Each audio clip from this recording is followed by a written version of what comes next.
O tribunal está mergulhado em um silêncio opressor. Os jurados desviam o olhar, os murmúrios se dissipam no ar pesado da sala de audiência. Um golpe seco na gaveta da mesa ecoa pelo espaço fechado, interrompendo a respiração dos espectadores. No meio desse cenário sufocante, uma única figura se ergue. Ela não tem aliados ali, nenhuma rede de proteção, apenas a verdade ao seu lado. O que acontece quando o sistema protege aqueles que deveriam ser julgados? Como uma única voz pode desafiar a engrenagem implacável da justiça falha? A resposta está naquela mulher, de olhar afiado e postura inabalável. Em poucos instantes, todos perceberão que subestimaram Isabella Morel, e hoje a justiça terá seu dia. Naquela manhã, as ruas de Filadélfia estavam agitadas. Isabella Morel caminhava apressada pelo mercado, segurando firmemente uma pasta recheada de documentos. Seu rosto carregava um sorriso determinado, tentando ignorar o peso que pressionava seu peito. Aquela não seria uma manhã comum. Dentro de algumas horas, ela testemunharia em um dos casos mais controversos da cidade. Um processo contra 2 policiais cuja impunidade vinha assombrando sua comunidade há anos. Histórias como essa nos fazem refletir sobre a realidade e a luta por justiça. Se você gosta de acompanhar relatos impactantes e quer ver mais conteúdos que fazem a diferença, dá uma olhada no Wallplay. Tem muitos filmes e séries com histórias reais que te fazem pensar. O link está na descrição para você conferir. Recentemente formada em Direito por Harvard, Isabella não era apenas uma espectadora desse conflito. Seu envolvimento começou de forma modesta, coletando depoimentos anônimos, organizando arquivos, transcrevendo relatos de vítimas que, por muito tempo, tiveram suas vozes silenciadas. Mas conforme as evidências cresciam, também crescia sua notoriedade. De estudante dedicada, tornou-se um símbolo da luta contra a brutalidade policial. No centro do escândalo estavam os chamados Hermanos de Teflon, os oficiais Bruno Casillas e Santiago Vargas. Sempre escapavam das acusações, protegidos por uma rede de contatos influentes e por um júri que misteriosamente sempre pendia para o lado deles. No comando desse tribunal estava o temido Esteban Calderón, um juiz cuja reputação já estava manchada por inúmeras decisões questionáveis.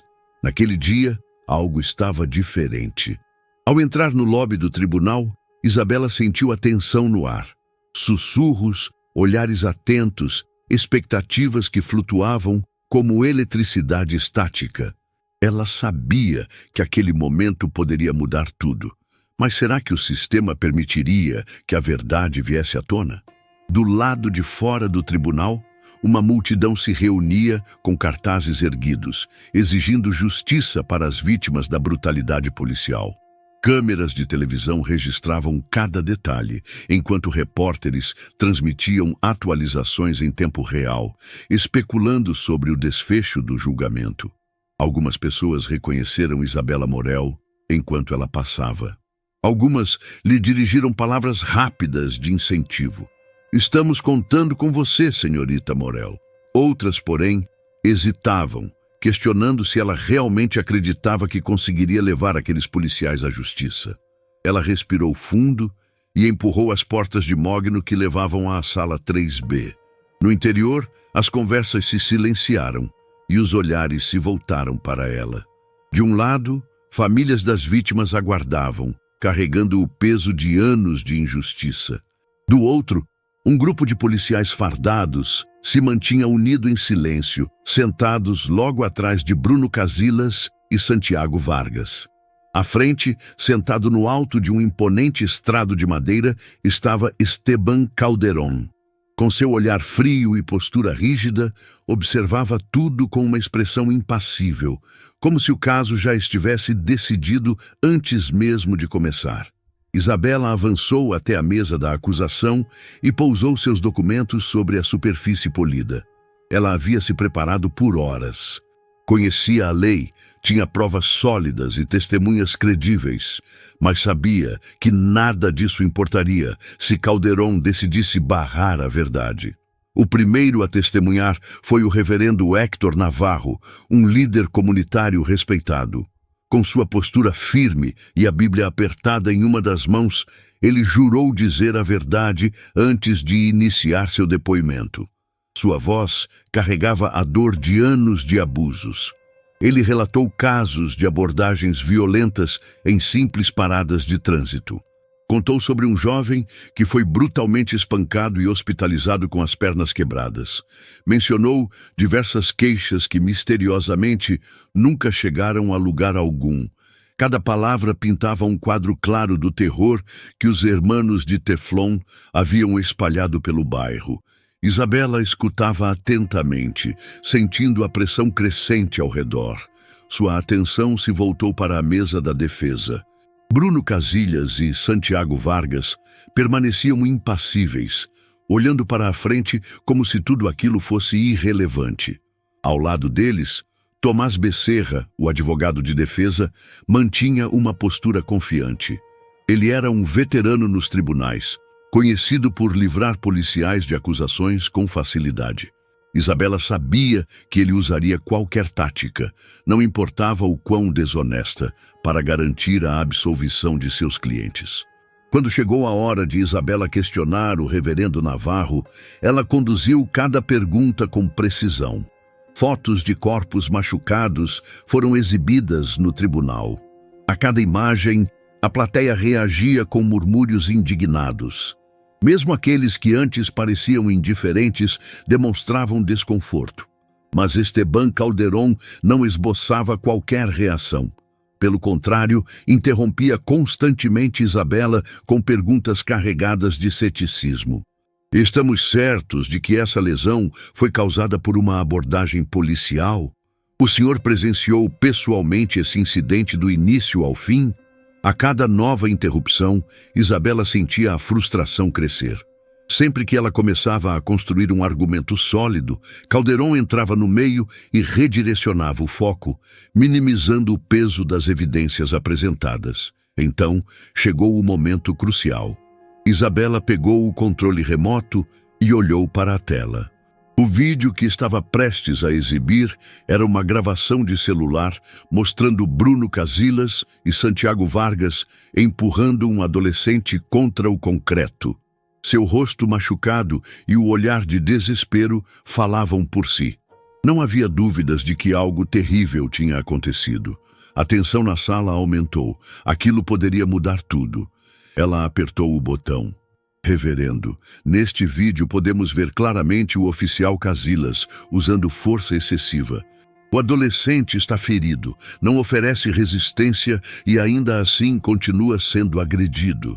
A sala escureceu enquanto as imagens tomavam conta da grande tela. Os murmúrios aumentaram. Algumas pessoas se encolheram nos assentos. Até mesmo os apoiadores dos policiais pareciam desconfortáveis. Bruno Casillas mexeu-se inquieto. Santiago Vargas cruzou os braços, olhando para a frente sem piscar. Então, Tomás Becerra levantou-se de súbito. Objeção! Este vídeo não tem autenticidade comprovada. Não há nenhuma evidência concreta de que essas imagens são recentes ou que realmente envolvem meus clientes. Esse material pode ter sido manipulado. Isabela esperava essa manobra.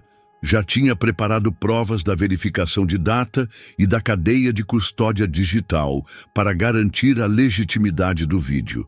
Mas antes que pudesse apresentá-las, a voz de Esteban Calderón soou pelo tribunal. Senhorita Morel, não estou convencido de que este vídeo atenda aos requisitos necessários de credibilidade. Vou reservar meu julgamento sobre sua admissibilidade até que mais corroboração seja apresentada. A frieza em sua voz fez o estômago de Isabela se revirar. Ela sabia que tinha a documentação necessária, mas Calderón sequer olhou para ela. Estava claro que sua decisão não se baseava na verdade, mas sim em um jogo de poder que vinha sendo travado há anos. Mesmo assim, ela não perdeu a postura. Se era a corroboração que queriam, ela garantiria. Havia mais testemunhas, mais evidências. Do lado de fora, a tensão aumentava entre os manifestantes. Durante o breve recesso, Isabela se reuniu com o reverendo Navarro e os outros que ainda iriam depor. Ela sabia que Calderon estava tentando minar o caso. Mas, ao olhar para as famílias que tinham vindo apoiá-la, sua determinação apenas crescia. Ela não recuaria, não agora.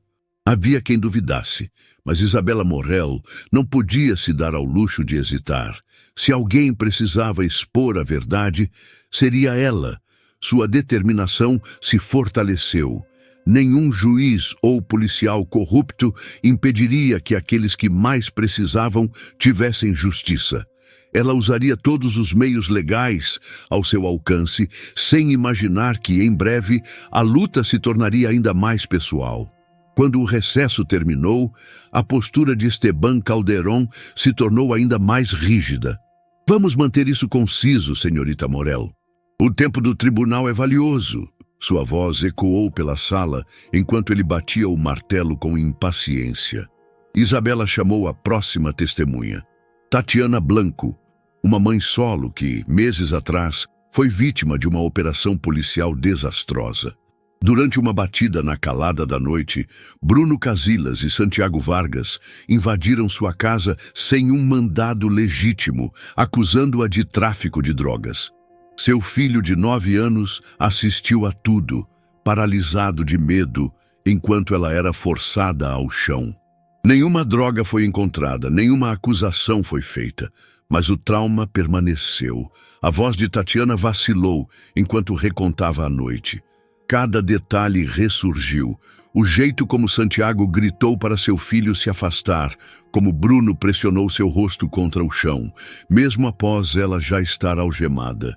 Isabela observou a bancada do tribunal. Alguns oficiais assistiam ao depoimento com expressões tensas. Por um momento, ela acreditou que aquela história poderia abalar a frieza de Calderon. Mas sua expressão permaneceu impassível. Foi então que Isabela percebeu algo. O juiz trocou um olhar rápido com Tomás Becerra. Uma fração de segundo, mas o suficiente para fazer seu estômago revirar. Quando Tatiana terminou seu relato, Becerra levantou-se. Sua abordagem foi cirúrgica. Senhora Blanco, você teve dificuldades financeiras, correto? Ele fez uma pausa calculada antes de continuar. E faria qualquer coisa para ganhar dinheiro, incluindo abrir um processo infundado contra a cidade? A acusação era clara. Ele insinuava que Tatiana só queria um acordo financeiro. Com frieza, desmontou sua credibilidade até que sua voz fraquejou. Isabela protestou repetidas vezes, mas a cada objeção, Esteban Calderon a silenciava sem hesitação. O padrão era evidente. Ele permitia que a defesa desmantelasse os depoimentos, mas bloqueava qualquer tentativa de Isabela de confrontar os policiais. O julgamento se transformava pouco a pouco em um teatro. Do lado de fora, a mídia cercava as portas do tribunal. Câmeras eram apontadas, microfones empurrados na direção de Isabela. Acredita que há uma interferência no caso? O juiz está sendo imparcial? Ela manteve a compostura. Temos provas, temos testemunhas, e não seremos silenciados. Mas por dentro, o peso da frustração aumentava. Os hermanos de Teflon estavam prestes a escapar novamente com a bênção do juiz Calderon. Foi quando o telefone de Isabela vibrou em seu bolso. Uma ligação inesperada. A voz do outro lado era de um antigo colega da Faculdade de Direito, agora trabalhando no Departamento de Justiça. Vi um trecho do julgamento na TV. Preciso te dizer algo. O tom era cauteloso, mas direto.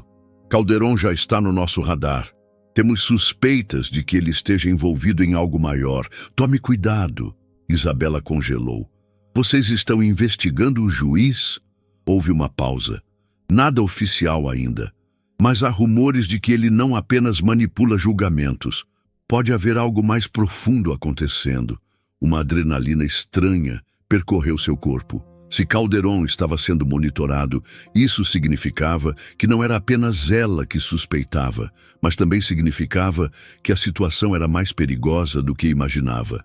As semanas passaram.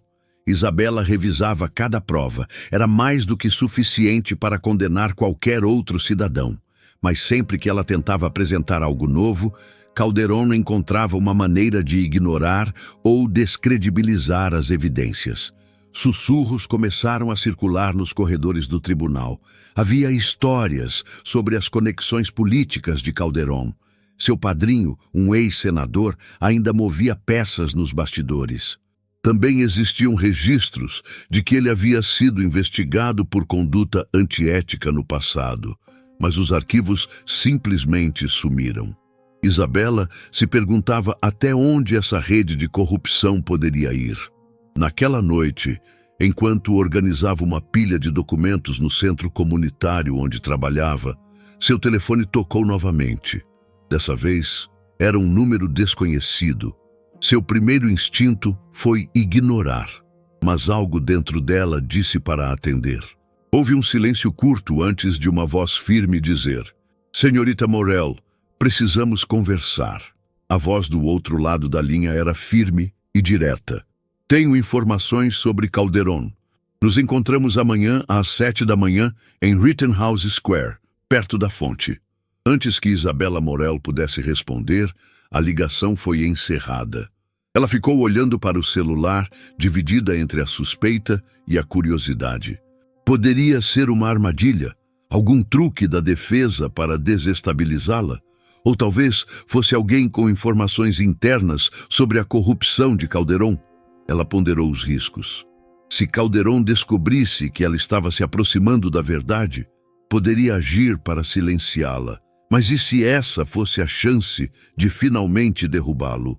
Seu desejo por justiça superou qualquer hesitação. Ela decidiu ir. Na noite seguinte, chegou a Rittenhouse Square sob a luz fraca dos postes. Apesar do horário, o parque ainda estava movimentado. Pessoas passeavam com cães, casais caminhavam de mãos dadas e grupos de jovens conversavam nos bancos. Sentou-se próximo à fonte ornamentada, mantendo os olhos atentos ao redor. Os minutos se arrastaram, até que uma figura alta, vestida com um moletom e boné puxado para baixo, se aproximou. Ele não se sentou, apenas olhou ao redor e disse em voz baixa: "Sou paralegal. Trabalhei na antiga firma de Calderon." Isabela manteve a expressão neutra, esperando que ele continuasse. "Fiz parte da contabilidade financeira dele anos atrás. Calderon aceitou grandes quantias de dinheiro da Ordem Fraternal da Polícia. Nem tudo foi devidamente registrado." O coração dela acelerou. Se Calderon estava recebendo dinheiro ilegalmente da associação policial, isso poderia explicar sua parcialidade nos julgamentos. "Por que está me dizendo isso agora?" O homem hesitou. "Vamos dizer que minha consciência finalmente pesou. Ele manipulou a justiça por tempo demais." Olhou rapidamente para os lados antes de continuar. "Há suspeitas de que ele também esteja envolvido em um esquema de extorsão. Usa seu cargo para pressionar empresas e desviar dinheiro. Mas a única prova concreta que tenho é o fluxo financeiro irregular. Você quer?" Isabela assentiu. Ele entregou um pequeno pendrive. "Todos os dados estão aqui. Guarde bem. Se precisar de mais, posso tentar conseguir." Sem dizer mais nada, ele se afastou e desapareceu na multidão. Ela segurou o pendrive com firmeza, sentindo o peso da responsabilidade. Se Calderon soubesse que ela tinha essa informação, reagiria rapidamente. Mas recuar não era uma opção. Na manhã seguinte, seu telefone não parava de vibrar. Chamadas, mensagens, notificações. Algo grande estava acontecendo. Ao abrir as manchetes, seu estômago revirou. Advogada ativista Isabela Morel sob investigação por manipulação de evidências. O choque percorreu seu corpo. O artigo citava fontes anônimas do tribunal, alegando que ela havia falsificado testemunhos e adulterado vídeos para incriminar policiais inocentes. Era uma mentira descarada. O telefone tocou novamente. A voz do reverendo Héctor Navarro transbordava urgência.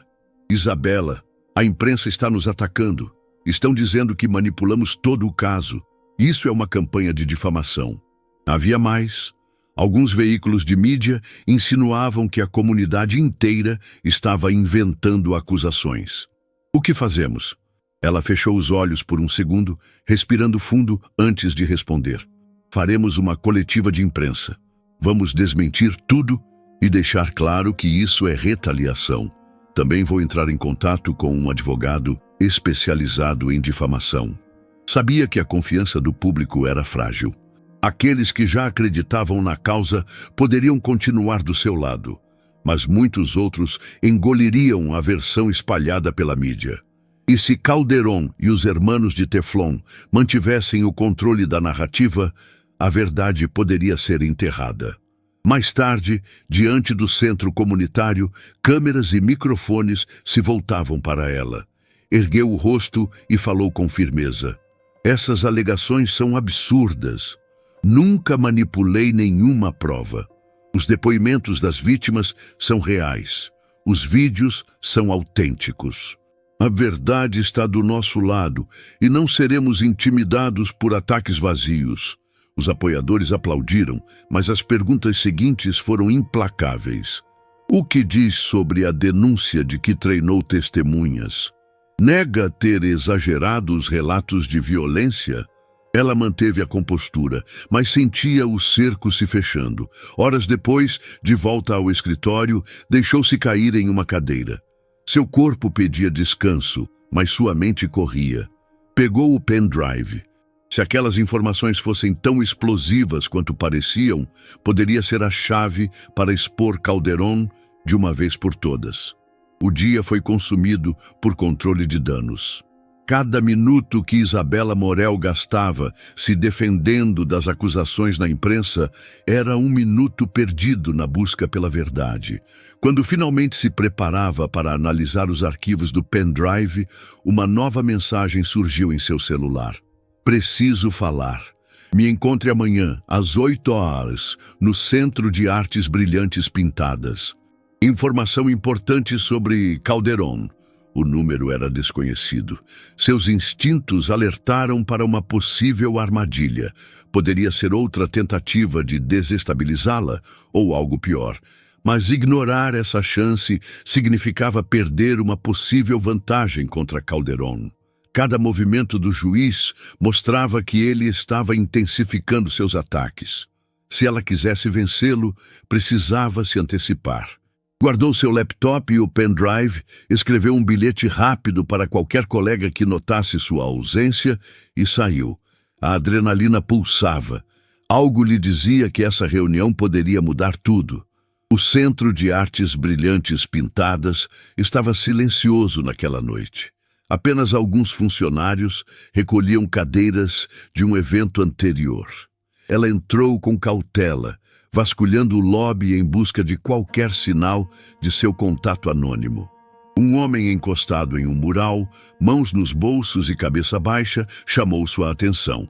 "Você está aqui por Calderón?", murmurou Isabela, mantendo o tom discreto. O homem ergueu o rosto. Seu olhar era sombrio. "Meu nome é Marcos Oliveira. Sou detetive da Corregedoria Interna." A voz era firme, mas carregava tensão. "Estou investigando Calderón há meses, mas cada vez que tento avançar, bato em um muro." Internamente, Isabela sentiu o coração acelerar. "Então você sabe das ligações dele com Casillas e Vargas?" Oliveira assentiu. "Eles recebem proteção direta, dinheiro, privilégios. Calderón tem uma mão em tudo. Já tentei denunciá-lo, mas cada relatório que envio desaparece antes de chegar às instâncias superiores. Há oficiais graúdos encobrindo tudo." Ele puxou um envelope do bolso e entregou a Isabela. "Tenho algumas provas fora dos registros oficiais, escutas, imagens. Mas há algo mais sério acontecendo. Estão monitorando ligações, seguindo pessoas, especialmente você." Ela ficou imóvel. Então, aquela campanha difamatória foi só o começo. Oliveira sorriu, sem humor. É assim que operam. Primeiro destroem sua reputação, depois criam uma ameaça real. Ela abriu o envelope. Dentro, fotos mostravam Calderón em reuniões privadas com Bruno Casillas e Santiago Vargas. Outras revelavam registros telefônicos ligando a linha pessoal do juiz a contatos diretos dos policiais. Isso pode iniciar uma investigação formal. Pode, disse Oliveira, mas não garante uma condenação. Precisamos de algo mais sólido. Transações ilegais, subornos, qualquer coisa que ligue Calderón diretamente ao esquema. Isabela lembrou do pendrive entregue pelo paralegal. Talvez eu tenha o que precisamos. Oliveira estreitou os olhos. O que exatamente? Registros financeiros, movimentações suspeitas. Ainda não analisei tudo. Ele respirou fundo. Vamos verificar isso agora. Meu escritório não é seguro e o centro comunitário onde você trabalha também já deve estar sendo vigiado. Foram até um café aberto 24 horas e escolheram uma mesa afastada. Isabela ligou o laptop e conectou o pendrive. Uma senha bloqueava o acesso. Está criptografado. Oliveira franziu a testa. Consegue quebrar? Talvez, mas preciso de tempo. Ele olhou ao redor, tenso. Não temos muito. Se Calderón descobrir que nos encontramos, vai agir rápido. Vamos ver o que conseguimos acessar agora. Abriram arquivos que não estavam protegidos. O que encontraram fez o estômago de Isabela revirar. Depósitos mensais em uma conta chamada CRLDLL Trust. Grandes quantias transferidas de fundos identificados como FOP Fund Hash 775. Milhares de dólares fluindo regularmente. Dinheiro da Ordem Fraternal da Polícia. Oliveira fechou a mão em punho. Isso liga Calderón diretamente ao financiamento da defesa de Casillas e Vargas. Ele não está apenas manipulando o tribunal. Está garantindo que eles nunca sejam punidos. A madrugada avançava. Quando as luzes do café piscaram, indicando o horário de fechamento, Isabela salvou todos os dados em um servidor seguro. Tinha um plano. Precisamos de mais provas, proteger nossas fontes e esperar o momento certo para expor Calderón. Ao sair do café, sentiu um vislumbre de esperança. Dessa vez, não estava sozinha. Na manhã seguinte, voltou ao tribunal. O cansaço pesava sobre seus ombros, mas sua determinação permanecia intacta. No alto do estrado, Esteban Calderón a encarava.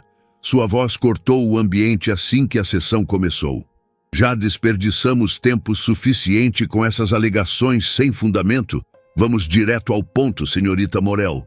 Bruno Casillas e Santiago Vargas trocavam sorrisos discretos, relaxados, confiantes de que Calderón manteria o jogo sob controle.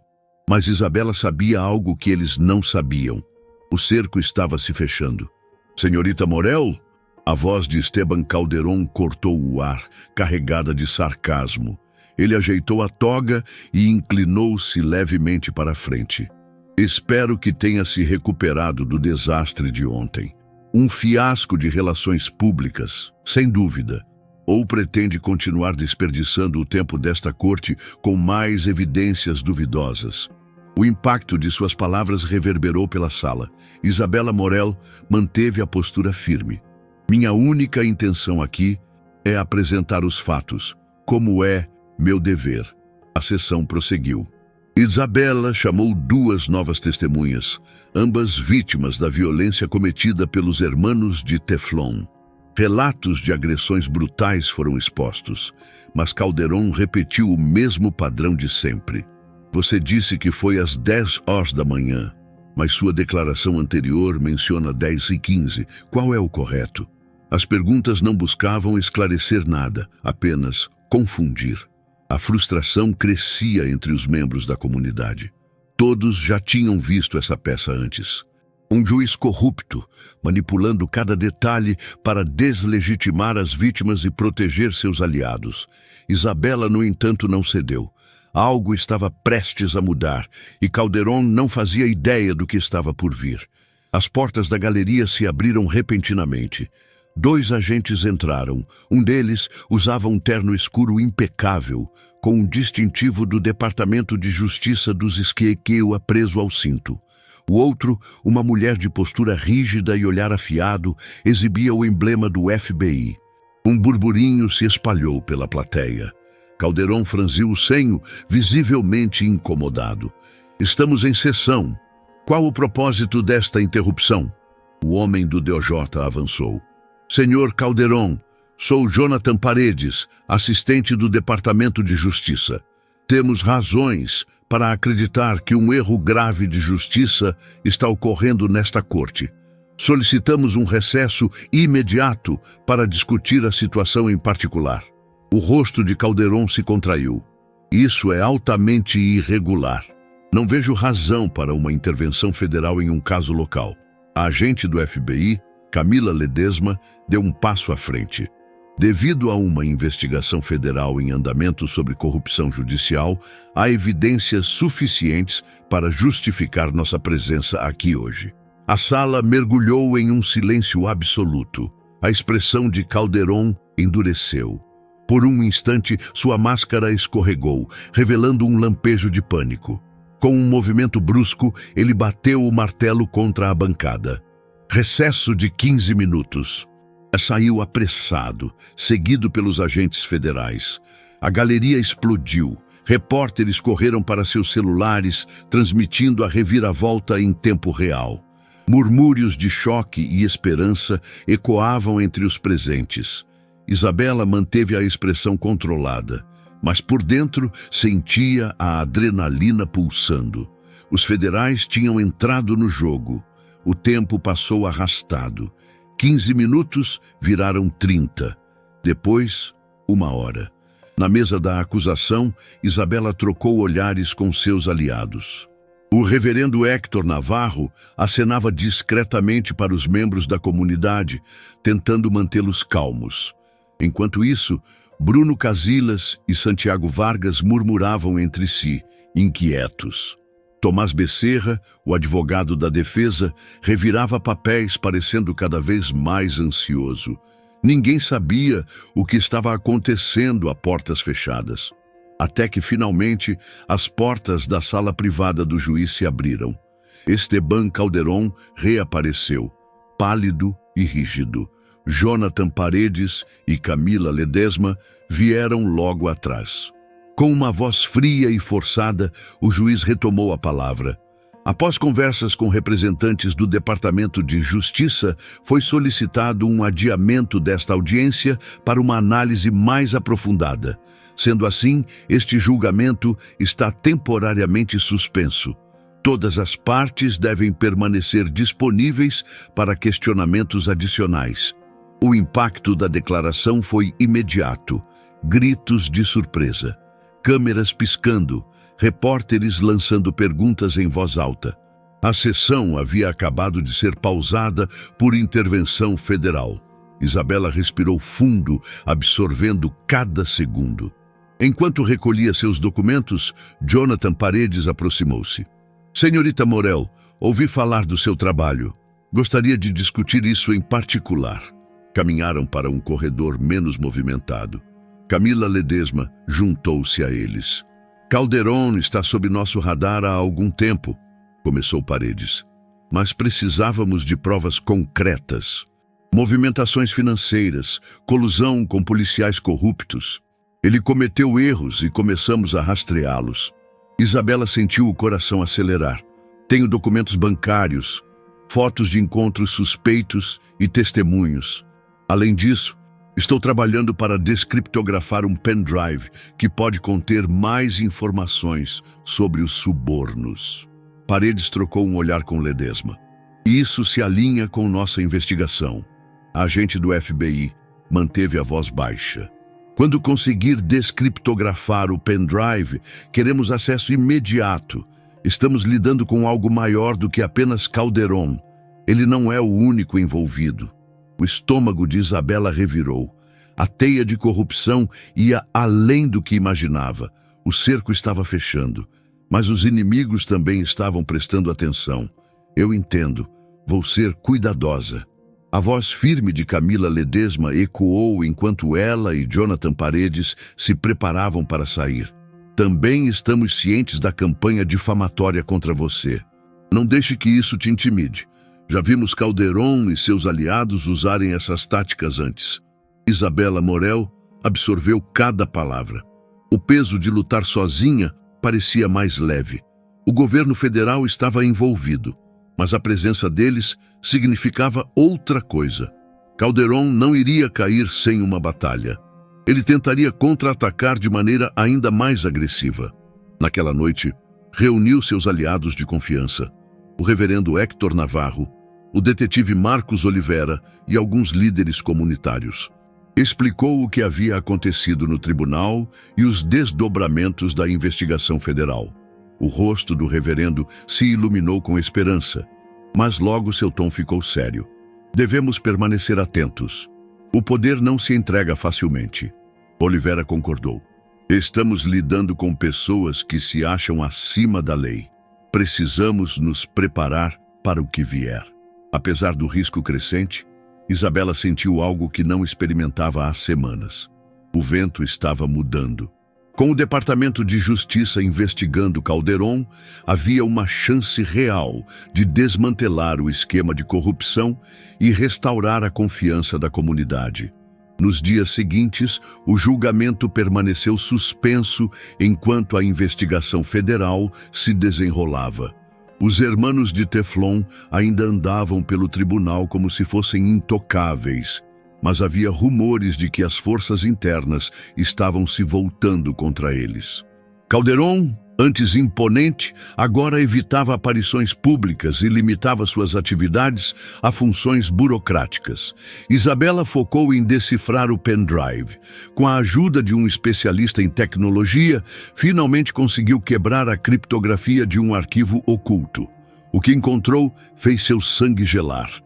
E-mails trocados entre Calderon e membros da Ordem Fraternal da Polícia, discussões cifradas sobre como manipular testemunhas e advogados, referências a dívidas não declaradas e movimentações financeiras suspeitas. Cada nova descoberta aumentava sua revolta, mas ela se manteve meticulosa. Fez cópias, enviou tudo para Paredes e Ledesma e guardou backups em locais seguros. Então, recebeu uma ligação que mudaria tudo. Isabela, sou eu, Jonathan Paredes. Ela reconheceu o tom direto do assistente de justiça. Estamos acompanhando seu progresso. A equipe da Procuradoria do Zuaçu-no-Siuá está procurando novos talentos. Alguém que conheça este caso por dentro e por fora. Alguém comprometida com a justiça para a comunidade. Ela parou, absorvendo as palavras. Você demonstrou habilidade, resiliência e um compromisso inabalável com a verdade. Gostaríamos de convidá-la para se juntar a nós como promotora assistente. Seu foco seria a acusação contra Calderon e seus aliados. O mundo ao seu redor pareceu silenciar. Ela tinha acabado de se formar. Nunca havia imaginado um cargo federal tão cedo.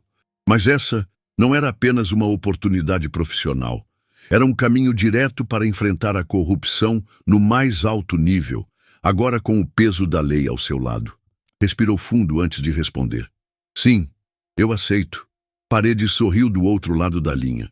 Esse é o espírito. Vamos agilizar a papelada, mas mantenha isso em sigilo. Calderon tem olhos e ouvidos por toda parte. Dias depois, tudo foi oficializado. A cerimônia foi discreta. Apenas um grupo seleto de oficiais do Departamento de Justiça estava presente. Ao erguer a mão direita e prestar juramento para defender a Constituição, Isabela sentiu um arrepio percorrer seu corpo. Pensou em todas as vítimas que haviam sido silenciadas no Tribunal de Calderon. Prometeu que não falharia com elas. A notícia se espalhou rapidamente. A jovem advogada que fora desacreditada e humilhada no tribunal agora estava liderando o caso federal contra Calderon. Os jornais começaram a especular. O reinado de Calderon está prestes a acabar? Casos antigos podem ser reabertos? Para cada aliado que Calderon ainda possuía, Agora havia dezenas de críticos pedindo sua renúncia. Mas ele não dava sinais de recuo. Continuou despachando processos menores, recusando-se a deixar o cargo.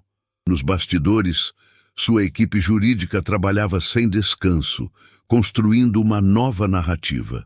Diziam que ele era vítima de uma conspiração política. Acusavam Isabela de ser tendenciosa, argumentando que seu passado como ativista a tornava inadequada para o caso. Ela ignorou as distrações. Passava longas horas no escritório da Procuradoria, analisando volumes de evidências, elaborando moções e refinando estratégias com seus novos colegas. No fim de cada noite, quando fechava a porta para ir embora, tomava precauções. Sempre pedia para um oficial acompanhá-la até o carro. Sabia que os aliados de Calderón ainda poderiam tentar algo perigoso. Enquanto isso, os hermanos de Teflon desapareceram da vista pública. Rumores diziam que estavam em afastamento administrativo até novas investigações.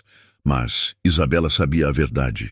Eles estavam acuados, e isso os tornava ainda mais imprevisíveis. As luzes do escritório da Procuradoria brilhavam tarde da noite. Isabela Morel permanecia diante da tela do computador, analisando cada detalhe do caso. A lista de documentos contra Esteban Calderón e seus aliados crescia, mas ainda não era o suficiente para um golpe final. Ela revisava e-mails trocados entre Calderón e membros da Ordem Fraternal da Polícia. Mensagens cifradas mencionavam reuniões com empresários locais e políticos influentes. Havia evidências de que ele pressionava advogados e testemunhas para manter a impunidade dos hermanos de Teflon. Um alerta no telefone a fez erguer os olhos. Jonathan Paredes havia enviado uma mensagem. Conseguimos marcar uma audiência emergencial com o juiz federal Samuel Rojas. Precisamos levar tudo até ele antes que Calderón faça sua jogada. Ela pegou a pasta com os documentos mais críticos e saiu do escritório. Na manhã seguinte, encontrou-se com Paredes e Camila Ledesma no Tribunal Federal. A sala era austera, repleta de arquivos empilhados sobre escrivaninhas de madeira escura. O juiz Samuel Rojas os recebeu com um olhar atento. Recebi informações sobre esta investigação. O que vocês têm para mim? Paredes fez um sinal para Isabela. Ela entregou a pasta e começou a explicar. Temos registros bancários mostrando transações suspeitas entre Calderón e a Ordem Fraternal da Polícia. Há provas de que ele protege policiais acusados de violência e manipula processos para garantir absolvições. O juiz folheou os documentos, sua expressão tornando-se mais grave a cada página. Isso é sério. Mas para um mandado de prisão, preciso de algo mais direto. Precisamos de uma testemunha que possa conectar Calderón diretamente a um crime. Os olhos de Isabela brilharam com uma lembrança. O detetive Marcos Oliveira mencionou que um dos contatos internos de Calderón estava considerando falar. Ela pegou o celular e ligou para Oliveira. Precisamos de um testemunho. Aquele informante que mencionou, ele está pronto para depor? O detetive hesitou. Ele quer falar, mas tem medo. Sabe que, se expuser Calderón, pode se tornar um alvo. Isabela apertou o punho. Precisamos encontrá-lo o mais rápido possível. Horas depois, em um hotel afastado, Isabela, Oliveira, Paredes e Ledesma se encontraram com o informante. Era um homem de meia idade, olhar cansado, com a jaqueta puída e as mãos inquietas sobre a mesa. Calderón tem tentado encobrir seus rastros, mas há coisas que ele não pode apagar. Ele deslizou um envelope sobre a mesa. Dentro havia cópias de gravações de áudio. Vozes abafadas discutiam pagamentos, favores e a manipulação de casos. E então veio a bomba. Uma gravação onde Calderón falava explicitamente sobre pressionar testemunhas e eliminar provas. O coração de Isabela disparou. Essa era a peça que faltava. No dia seguinte voltaram ao Tribunal Federal. Samuel Rojas ouviu as gravações com atenção. Quando terminaram, Ele respirou fundo e bateu a caneta contra a mesa. Isso é o suficiente. Pegou um documento e assinou. Esteban Calderón está oficialmente indiciado. Um mandado de prisão será emitido imediatamente. A notícia correu como fogo. Jornais, canais de TV e redes sociais começaram a noticiar a queda de Calderón.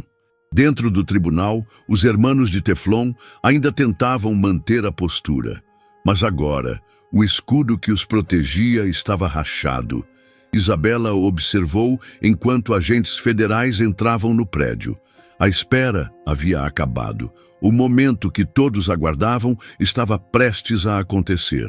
Isabela Morel sabia que a luta não havia terminado. Aquilo era apenas o começo de algo maior. Esteban Calderón ainda possuía aliados, conexões e influência nos bastidores. Mas, pela primeira vez, ele estava acuado. Enquanto a sala do tribunal esvaziava, ele permaneceu imóvel.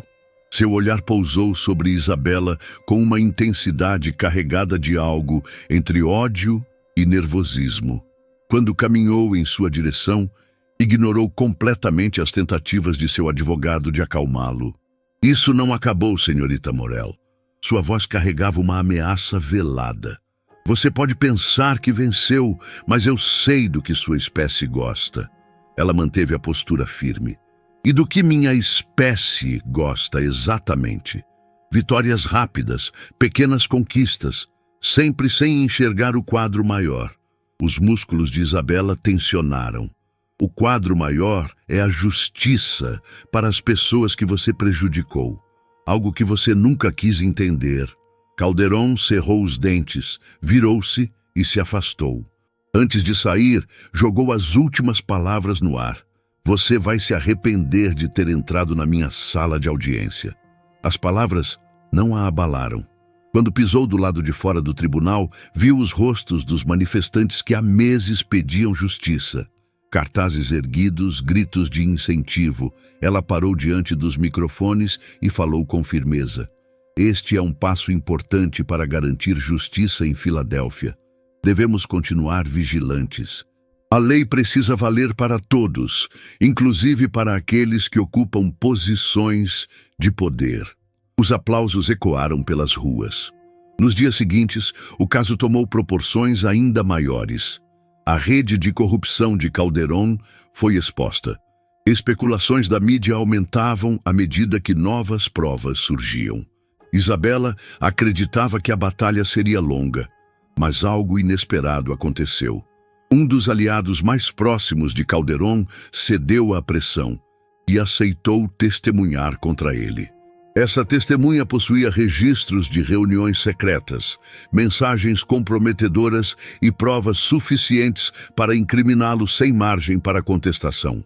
Calderón soube da traição e reagiu. Solicitou prisão domiciliar, alegando problemas de saúde. O juiz federal Samuel Rojas rejeitou o pedido. Poucos dias depois, os hermanos de Teflon também foram oficialmente indiciados como co-conspiradores. Bruno Casillas e Santiago Vargas foram presos. Os mesmos homens que agiram acima da lei por tanto tempo agora estavam do outro lado da cela. Isabela sentia o peso de tudo aquilo. O mesmo sistema que antes a fez duvidar da justiça agora estava sendo usado para desmantelar a corrupção. A cidade inteira acompanhava cada movimento do caso. Nos corredores do tribunal, as pessoas sussurravam sobre como um homem intocável finalmente havia sido derrubado por uma mulher que se recusou a ser silenciada. O dia decisivo chegou.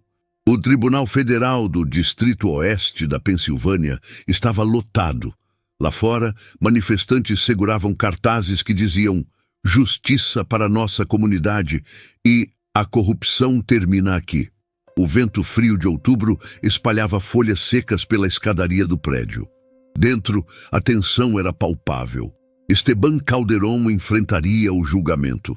Isabela chegou cedo, acompanhada por Jonathan Paredes e Camila Ledesma. Mesmo sendo agora promotora assistente, sentia o peso daquele momento. Em instantes, estaria diante do homem que um dia a humilhou naquele tribunal. Dessa vez, os papéis haviam se invertido. A plateia estava cheia. Membros da comunidade, estudantes de direito, jornalistas e cidadãos comuns lotavam os assentos. O burburinho cessou quando Calderon entrou. Diferente do juiz altivo de toga preta, agora vestia um uniforme simples. Seus olhos estavam marcados pelo cansaço. Atrás dele, Bruno Casillas e Santiago Vargas mantinham expressões fechadas. Algemados, encaravam o chão. Gerardo Salinas, o juiz federal, entrou na sala. O oficial de justiça chamou pela ordem. A multidão prendeu a respiração. 12 jurados analisavam as provas que haviam sido apresentadas nos últimos dias. Cada documento, cada testemunho, cada gravação de áudio traçava um retrato nítido da corrupção que tomava conta do tribunal de Calderon. Isabela observou Calderon atentamente. Pela primeira vez, viu algo que nunca havia notado nele antes: desespero. Nas últimas semanas, ele tentou cada estratégia para se salvar. Discurso inflamado sobre perseguição política, acusações de que Isabela era tendenciosa, tentativas de invalidar provas. Nada funcionou. O castelo de cartas que construiu durante anos estava ruindo. Os jurados haviam deliberado por 2 dias. Agora era a hora da verdade. A juíza líder do júri se levantou, segurando um pedaço de papel. Todos os olhos estavam sobre ela. Isabela respirou fundo. O veredicto estava prestes a ser anunciado. Os jurados se levantaram, mantendo expressões solenes. Uma mulher de meia-idade, vestindo um blazer amarelo impecável, segurava o veredicto em mãos. Sua voz preencheu a sala com um peso inescapável. Nós, o júri, consideramos o réu, Esteban Calderon, culpado em todas as acusações. O impacto foi imediato. A sala se encheu de murmúrios, alguns de alívio, outros de euforia contida. Gerardo Salinas, do alto do estrado, bateu o martelo, restaurando a ordem com um olhar firme. O coração de Isabela Morel martelava no peito. Aquele momento havia chegado. Calderon, o homem que um dia ridicularizou suas acusações, agora estava diante dela sem saída. Por um instante pareceu paralisado. Os lábios se entreabriram, como se estivesse prestes a protestar, mas nenhuma palavra saiu. A confiança fria que o definia havia evaporado. Seus olhos a encontraram. Dessa vez, não havia arrogância. Havia algo entre rejeição e uma súplica silenciosa, mas não havia mais espaço para arrependimentos vazios. Gerardo Salinas ajeitou os óculos e voltou-se para Calderon. Esta corte presenciou uma traição flagrante da confiança pública. A voz do juiz preencheu a sala como um trovão distante. Como juiz, você detinha um poder imenso sobre a vida das pessoas. Esse poder deveria ser usado para garantir justiça. Mas você escolheu o enriquecimento próprio, obstrução e abuso sistemático. Calderon manteve a cabeça erguida, mas a tensão em seu maxilar o entregava. O juiz Salinas virou-se para os hermanos de Teflon. Bruno Casillas e Santiago Vargas sentavam-se cabisbaixos. Após terem se declarado culpados na esperança de uma sentença mais branda, restava apenas aguardar. Oficiais Casillas e Vargas, vocês foram considerados culpados por conspiração e violações graves de direitos civis. As palavras caíram pesadas sobre os ombros dos dois. Cumprirão penas significativas. As cabeças se abaixaram ainda mais. O juiz fez uma breve pausa antes de voltar-se novamente para Calderon. A sala prendeu a respiração. Esteban Calderon, esta corte o sentencia a 20 anos de prisão federal. O ar pareceu ser sugado do ambiente. Os primeiros murmúrios se transformaram em um burburinho crescente. Alguns espectadores aplaudiram discretamente. Outros se deixaram levar pela emoção. O reverendo Héctor Navarro fechou os olhos, as mãos cruzadas como se estivesse em oração silenciosa. Marcos Oliveira, que havia arriscado a própria carreira para expor a verdade, Observava sem qualquer expressão. A garganta de Isabela se apertou. Fechou os olhos por um instante, permitindo-se absorver tudo. Aquilo não era sobre vingança. Era sobre justiça. As vítimas que haviam sido silenciadas agora tinham suas vozes restauradas. O tribunal passou a discutir os detalhes administrativos. Definição das condenações dos hermanos de Teflon, acordos de restituição para algumas vítimas, formalização dos registros. Bruno Casillas e Santiago Vargas foram escoltados primeiro. As figuras que um dia impuseram medo caminhavam algemadas, sem a menor sombra da intimidação que antes carregavam. Por fim, Calderón se levantou. O mesmo sistema que manipulou agora o levava, mãos e tornozelos acorrentados, para um destino inevitável. A porta do tribunal se abriu e a multidão explodiu em emoções. Do lado de fora, jornalistas se acotovelavam, microfones eram erguidos, flashes piscavam. O calor da tarde se misturava à eletricidade no ar. Isabela sentiu a pressão do momento quando as vozes dos repórteres a cercaram. Senhorita Morel, um comentário sobre o significado desse julgamento? Como se sente por ter derrubado o juiz que desacreditou suas denúncias? O que isso significa para outros oficiais corruptos? Ela ergueu a mão pedindo calma. Com voz firme respondeu: o resultado de hoje prova que ninguém está acima da lei. Essa vitória pertence à comunidade que se recusou a ser silenciada, às testemunhas que arriscaram tudo para contar suas histórias e a todos que ainda acreditam no poder da justiça quando aplicada com integridade. A cidade de Filadélfia ouviu, e o sistema dessa vez não pôde ignorar.